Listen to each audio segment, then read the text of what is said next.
His emotions were helpless and dark when he slept in a dungeon that was kept in an island surrounded by an ocean infested with sharks.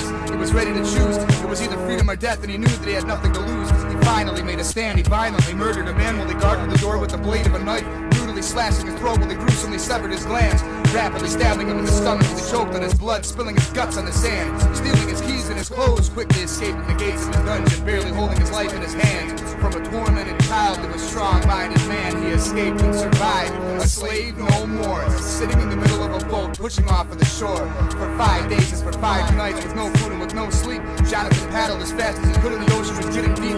But he learned to survive with the humid and unforgiving daylight, with nothing to protect his body from the sun while it burned him alive. The night times were dark and cold, with the rain and the wind and the sleepless dreams full of tension and struggle, feeling invisible, envisioning vicious predators while he shivered with tensioning muscles. But he learned what life was about when he discovered his true self. He forgot his name in an ocean where he suffered and went without.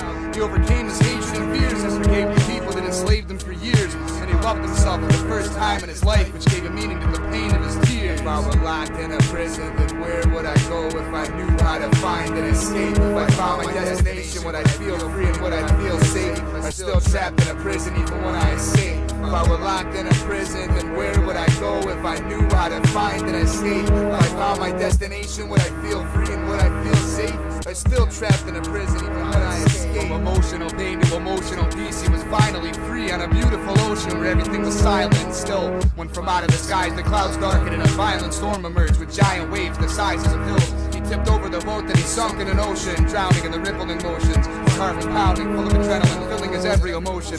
While traveling under the crackling thunder, he swam with all his might. The lightning bolts were no longer frightening, plus he was willing to fight. He wasn't afraid of the dark. He felt no pain in the travel, but a detecting circle of sharks. He first felt the sharpness of the fins of the darkness from within, with the roughness of the skin grazing against his waist, scraping against the base of his shins, ripping into the flesh, rubbing against his arms, legs, and chest. His blood was spilling in streams while they skinned him alive. The salt water that soaked his wounds, the jagged edges of razor-sharp teeth sinking in his ankles and feet, with his cartilage cracking. The carnage of his mangled feet came like a brutal dream. Strong jaws snapping, his bones like twigs, nobody heard his screams. The sensation of agony became total shock, and Jonathan panicked when his whole world flashed before him and everything in front of him vanished. He broke out of the cage of his flesh, his sight was finally straight.